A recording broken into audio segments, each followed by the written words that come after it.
Quem eram os pastorinhos de Fátima? Eu te bendigo, ó Pai, porque revelaste estas coisas aos pequeninos. Francisco Marto e Jacinta Marto.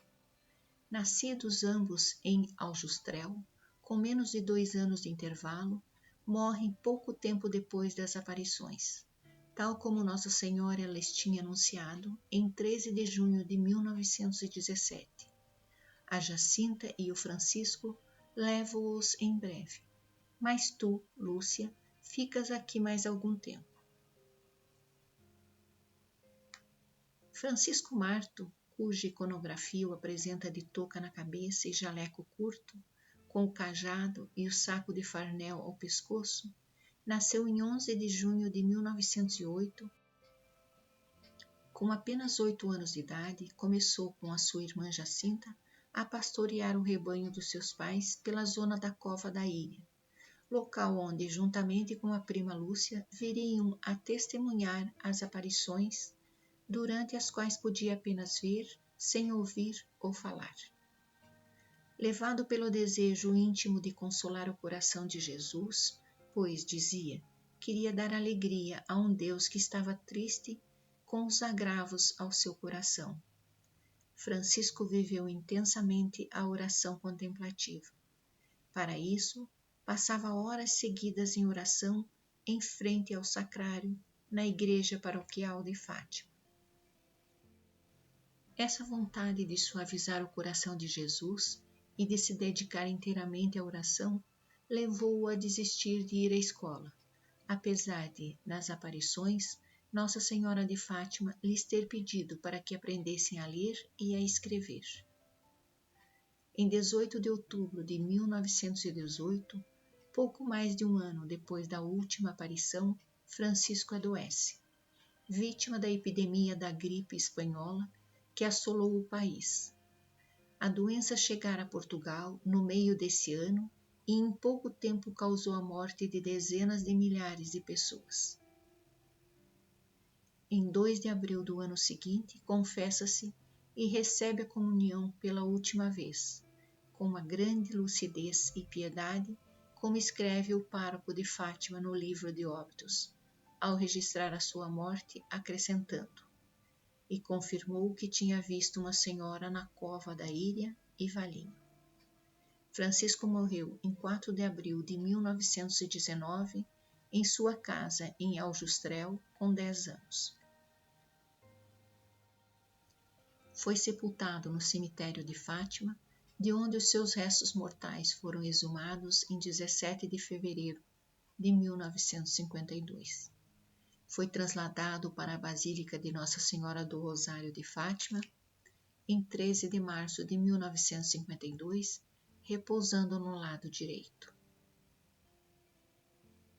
Jacinta Marto.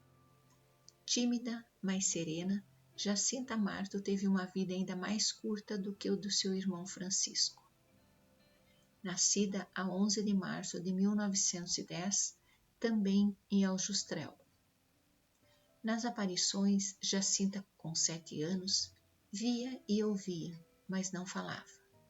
Segundo a prima Lúcia, Jacinta afligia-se com o sofrimento dos pecadores, de que se apercebera na visão do inferno que vira na aparição de 13 de julho de 1917. E o seu coração encheu-se de compaixão por eles e de devoção ao Imaculado Coração de Maria. Tal como o irmão, adoece com a gripe espanhola em outubro de 1918, tendo sido internada pela primeira vez no hospital de Vila Nova de Ourém, de 1º de julho a 31 de agosto de 1919, já depois da morte de Francisco. No ano seguinte, volta a ser internada, dessa vez no Hospital Dona Estefânia, em Lisboa, em 2 de fevereiro. Foi operada, mas acabou por falecer em 20 de fevereiro, com 9 anos, com a maior tranquilidade, sem ter comungado, apesar de ter pedido insistentemente que lhe desse a comunhão, pois, segundo o relato do médico que acompanhou, dizia, iria morrer em breve. Jacinta disse ter tido várias aparições de Nossa Senhora durante a sua doença em casa, na igreja de Fátima, no orfanato onde esteve em Lisboa antes de ser internada e depois no hospital. Seu sepultamento deu-se em 24 de fevereiro no cemitério da Vila Nova de Ourém. Em 30 de abril de 1951, os seus restos mortais são identificados e transladados, são colocados no lado esquerdo da Basílica de Nossa Senhora do Rosário de Fátima. O sofrimento de ambos, durante os meses de doença, foi assumido como um dom de si pelos pecadores, pela Igreja, pela história sofrida dos homens e mulheres a quem amaram até o extremo. Quando, certo dia, a Senhora voltou a aparecer a Jacinta para lhe anunciar que depois de sofrer muito morreria só num hospital em Lisboa e que a própria Senhora a viria buscar para o céu, Jacinta exclama, cheia de inocência e de maturidade: ó Jesus, agora podes converter muitos pecadores, porque esse sacrifício é muito grande. Em 30 de abril de 1952, o bispo de Leiria abre os 2 processos diocesanos sobre a fama de santidade e as virtudes dos 2 irmãos. Em 13 de maio de 1989, João Paulo II decreta a heroicidade das virtudes de Francisco e de Jacinta, e os 2 pastorinhos passam a ser considerados veneráveis. A partir daí, os 2 processos são unidos num só. A beatificação iria acontecer em Roma, mas por vontade do Papa João Paulo II, a celebração foi transferida para Fátima, onde são beatificados Francisco e Jacinta Marto, apresentando-os à Igreja e ao mundo como 2 candeias que Deus acendeu para iluminar a humanidade nas suas horas sombrias e inquietas. O passo seguinte no processo de beatificação de Francisco e de Jacinta ocorre 10 anos depois, em 28 de junho de 1999, quando o Papa João Paulo II promulga o decreto sobre o milagre da cura de Emília Santos, obtida por intercessão dos 2 pastorinhos, abrindo caminho à beatificação, cuja celebração veio acontecer em Fátima no ano seguinte, em 13 de maio. O decreto pontifício concede que os veneráveis Francisco e Jacinta sejam considerados beatas com festa litúrgica 20 de fevereiro. Francisco e Jacinta Marto foram canonizados no Santuário de Fátima em 13 de maio de 2017, durante a missa da primeira peregrinação internacional do Centenário das Aparições, presidida pelo Papa Francisco. Tornaram-se assim os mais jovens santos não mártires da história da Igreja Católica. No processo de Francisco e Jacinta Marto, foi aceito como milagre a cura milagrosa de Lucas, uma criança brasileira de 5 anos que tinha caído de uma janela a uma altura de 6,5 metros no dia 3 de março de 2013, com perda de tecido cerebral no lóbulo frontal direito.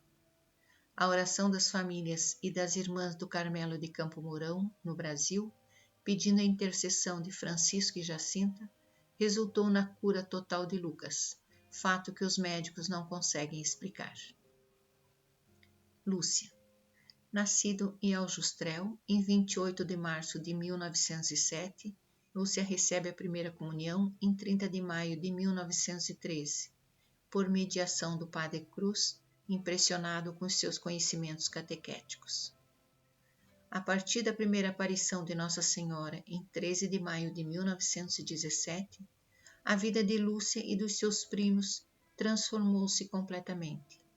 Não só porque acolhe os pedidos da Senhora, recitando diariamente o terço, fazendo sacrifícios, alguns dolorosos, pelos pecadores, e comparecendo durante 6 meses, no dia 13, naquele local, mas sobretudo porque passam a ser constantemente interrogados sobre o que viram e acusados de mentirem e de inventarem tudo. Depois da última aparição de Nossa Senhora de Fátima, ocorrida em 13 de outubro de 1917, A conselho do bispo de Leiria, Lúcia de Jesus começa uma vida retirada do mundo, recolhida no asilo de Vilar, que a irá levar ao postulantado das Irmãs Doroteias, na Espanha, com apenas 15 anos de idade. Em Vilar escreve, em 5 de janeiro de 1922, o primeiro relato das aparições, e 2 anos e meio depois, em 11 de julho de 1924, responde, no Porto, ao interrogatório oficial da Comissão Canônica Diocesana sobre os acontecimentos de Fátima.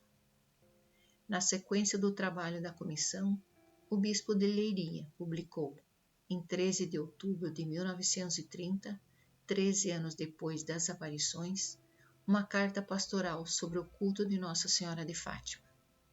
Mais tarde, irmã Lúcia entra para uma vida de clausura no Carmelo de Santa Teresa, em Coimbra, onde permanecerá de 17 de maio de 1946 até a sua morte em 13 de fevereiro de 2005.